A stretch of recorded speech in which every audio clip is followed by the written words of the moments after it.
नमस्कार प्रिय दर्शकों, एस्ट्रो ज्ञान विद कुमार के इस चैनल में आपका पुनः स्वागत है। आज मैं एक विशेष जानकारी लेकर के आपके समक्ष उपस्थित हुआ हूं और वो है अंगारक योग के बारे में। आप सभी जानते हैं राहु और मंगल का योग अंगारक योग कहलाता है, जो पिछले कई दिनों से चल रहा है। पर इस योग में विशेष क्या है, आप सोच रहे होंगे कि कई दिनों से चल रहा है तो मैं इस वीडियो को अभी लेकर के क्यों आ रहा हूँ। तो एक छोटी सी कहानी इसके साथ जुड़ी हुई है, मैं उसे भी आपको बीच में बताऊंगा। पहले इससे संबंधित एक जानकारी आपको दे देता हूँ। देखिए, कोई भी दोषपूर्ण योग अगर है तो उसकी इंटेंसिटी क्या है वो कॉम्बिनेशन पर डिपेंड करता है कि वो डिग्रिकली एक दूसरे से कितना ज़्यादा कंबाइंड है। तो राहु और मंगल का ये जो योग है अंगारक योग, 17 मई की रात्रि को अगर हम देखेंगे तो राहु लगभग 19 डिग्री और 28 कला पे चल रहे हैं मीन राशि के रेवती नक्षत्र में, और उसी समय करीब 19 डिग्री में मंगलदेव मीन राशि के रेवती नक्षत्र में गोचर करेंगे। तो राहु और मंगल का डिग्रिकली बहुत क्लोज कॉम्बिनेशन बन जाता है, यानी कि यह अंगारक योग बहुत ही ज़्यादा प्रचंड रूप से फल देने जा रहा है। और ये कॉम्बिनेशन, किसी भी ग्रह की कॉम्बिनेशन को हम लोग विशेषकर 5 डिग्री तक विशेष फलदायी मानते हैं। तो ये लगभग 28 मई के आसपास ये कॉम्बिनेशन बनने जा रहा है। तो इससे संबंधित एक विशेष बात मैं बता दूं कि जिन लोगों का कुंडली में राहु और मंगल का योग है और उनकी राहु या मंगल की दशा चल रही है तो उन्हें विशेष सावधानी रखनी चाहिए। ये बात सभी ज्योतिष जानते हैं, मैं भी जानता हूँ। कुंडलियाँ मेरे पास भी आती हैं। उसमें से एक कुंडली का मैंने अभी हाल में ही विश्लेषण किया था। राहु और मंगल उनके कुंडली में थी और मंगल का ही दशा वर्तमान में चल रहा है।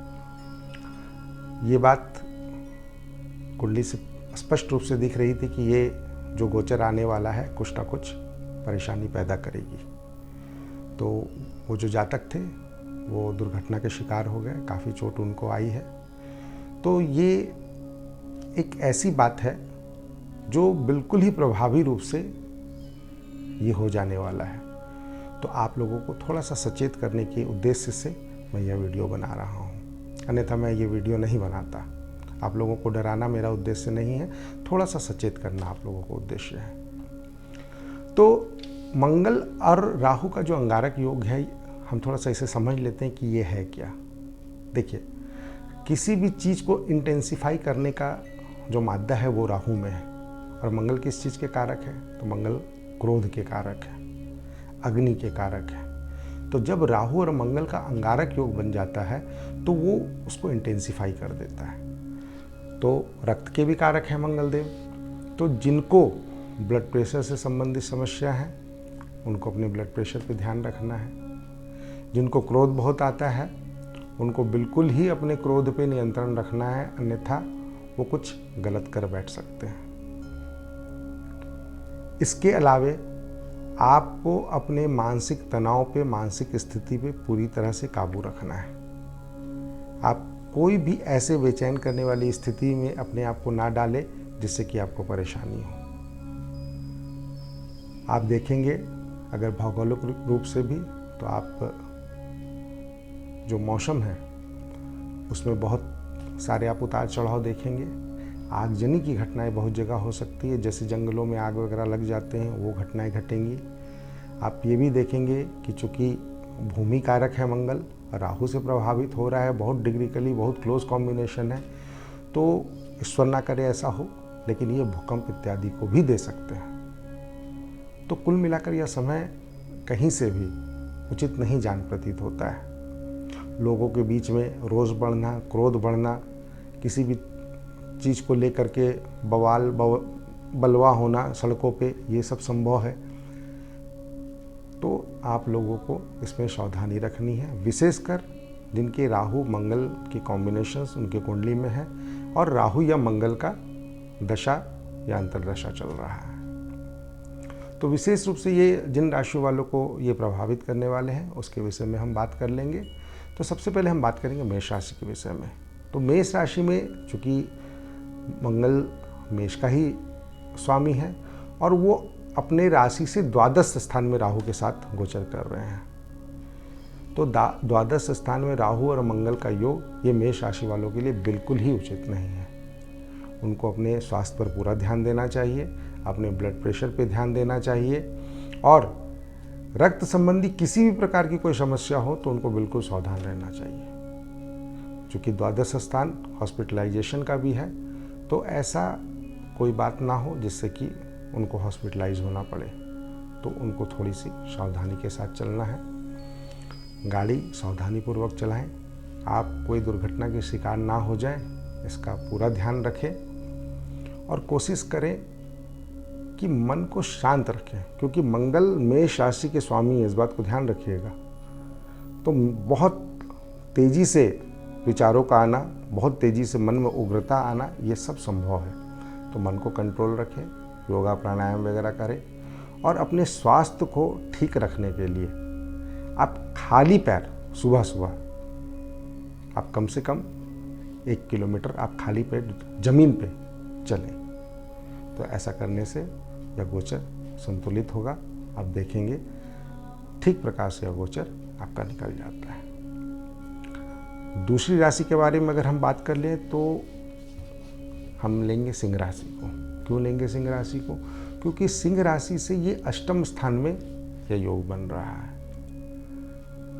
और मंगल सिंह राशि में भाग्येश भी होते हैं। तो भाग्येश का अष्टम स्थान में गोचर करना ऐसी भाग्य की कमी को दर्शाता है। मन में चिड़चिड़ापन, गलत भाव का आना, क्रोध की अधिकता, माता, चूँकि सिंह राशि वालों के चतुर्थ स्थान के भी स्वामी होते हैं मंगल, और उनका राहु से ग्रसित होकर के अष्टम स्थान में जाना माता के स्वास्थ्य को भी प्रभावित करता है। तो आपको सावधानी बिल्कुल रखनी चाहिए, माता के स्वास्थ्य के संदर्भ में रखनी चाहिए, खुद के संदर्भ में भी रखना चाहिए, और सबसे बड़ी बात कोशिश ये करना है कि कहीं कोई दुर्घटना ना घटे। कैसे बचेंगे? ओम क्राम क्रीम क्रौम सा भौमाय नमः, इस मंत्र का जप करें और शांतिपूर्वक शांत मन से इस गोचर को पार करें। हम तीसरी राशि की बात करेंगे।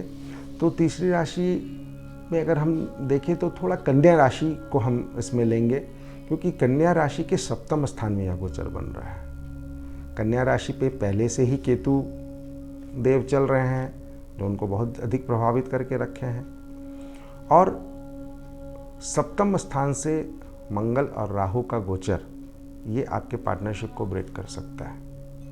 आपके चलते हुए व्यवसाय में कुछ ऐसा व्यवधान या विघ्न डाल सकता है जिससे आप परेशानी में पड़ सकते हैं।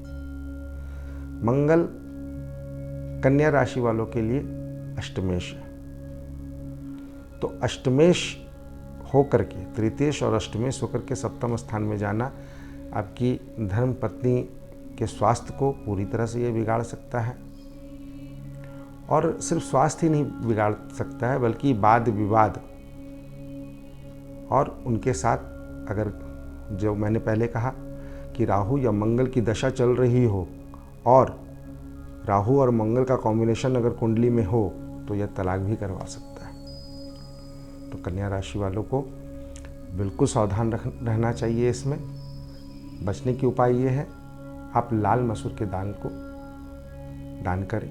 बीच में किसी भी मंगलवार को आप लाल मसूर की दाल दान करें। आप देखेंगे ऐसा करने से आपको अवश्य लाभ प्राप्त होगा। चौथी राशि की बात कर लेते हैं, तुला राशि की।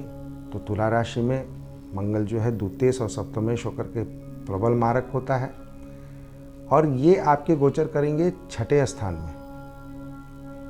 अचानक से बहुत ऊर्जा आ जाएगी आपके अंदर, लगेगा आप किसी को भी मार सकते हैं, किसी को भी पीट सकते हैं, किसी का भी कुछ कर सकते हैं। ऐसी प्रेरणाएं आपको अंदर से आएंगी, और जहां आपने इस तरह के कोई कदम उठाएं आप भारी मुसीबत में पड़ने वाले हैं। तो आपको बिल्कुल सावधान रहना है। सप्तम स्थान में मेष राशि अर्थात सप्तमेश मंगल गोचर करेंगे छठे स्थान से, तो किसी बात को लेकर के पत्नी के साथ असहमति बन सकती है, पार्टनर के साथ असहमति बन सकती है, और बहुत संभव है कि पार्टनरशिप ब्रेक हो जाए, और ब्रेक ही ना हो, पूरी तरह से शत्रुता में बदल जाए। तो इस गोचर का आपको ध्यान रखना है। चूँकि छठे स्थान से जा रहा है तो आपको स्वास्थ्य संबंधी समस्याएं ज़बरदस्त हो सकती हैं। रक्त संबंधी समस्याएं, अगर ब्लड प्रेशर वगैरह है तो पूरी तरह से आप उसको मॉनिटर कीजिए और खुद को बिल्कुल सही रखने का प्रयास कीजिए, अन्यथा यह गोचर आपको पूरी तरह से परेशान कर सकता है। उपाय के लिए खाली पैर सुबह मॉर्निंग वॉक कीजिए खाली ज़मीन पे, और कोशिश करिए कि जब तक ये अंगारक योग है, सिर्फ 28 तक ही नहीं, जब तक ये अंगारक योग नहीं निकल जाता है, आप ये अभ्यास करते रहें। आप ऐसा करेंगे तो आप देखेंगे चीज़ें आपके कंट्रोल में रहेंगी। 5वीं राशि की बात कर लेते हैं, तो वो है मीन राशि। मीन राशि के लग्न से ही यह गोचर हो रहा है।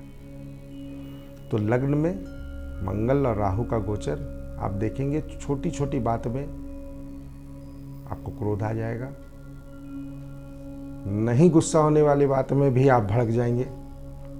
तो आपको अपने इमोशंस में पूरी तरह से कंट्रोल रखना है। मीन राशि वालों के द्वितीय स्थान के स्वामी और भाग्य स्थान के स्वामी मंगल लग्न में आ जा रहे हैं, तो आप ना चाहते हुए भी ऐसा कोई तीखा बात कह देंगे जिससे सामने वाले को कष्ट हो जाए।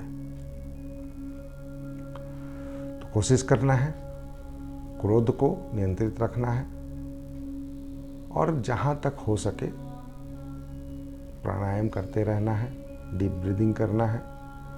और दान के लिए तो मैं नहीं कहूँगा, मॉर्निंग वॉक वाला कार्यक्रम आप भी कर सकते हैं, और थोड़ा सा स्वास्थ्य और मस्तिष्क, इन दोनों को आपको वश में रखना है। तो आपको मस्तिष्क जनित भी कोई रोग हो सकता है, तो इस चीज़ को आपको देखना है, संभलना है। ईश्वर ना करे किसी को कोई दिक्कत हो, लेकिन चूंकि ये चीज़ें सामने आ रही हैं, जब कुंडली एनालाइज हम लोग कर रहे हैं तो देख रहे हैं लोगों के साथ घटनाएं घट रही हैं, तो ये बताना मैं अपना फ़र्ज समझता हूँ, इसलिए मैंने आपको वीडियो के माध्यम से ये जानकारी दी। उम्मीद करता हूँ यह जानकारी आपको पसंद आया होगा, और अगर पसंद आया हो तो वीडियो को लाइक करें, शेयर करें और लोगों को बताएं। धन्यवाद।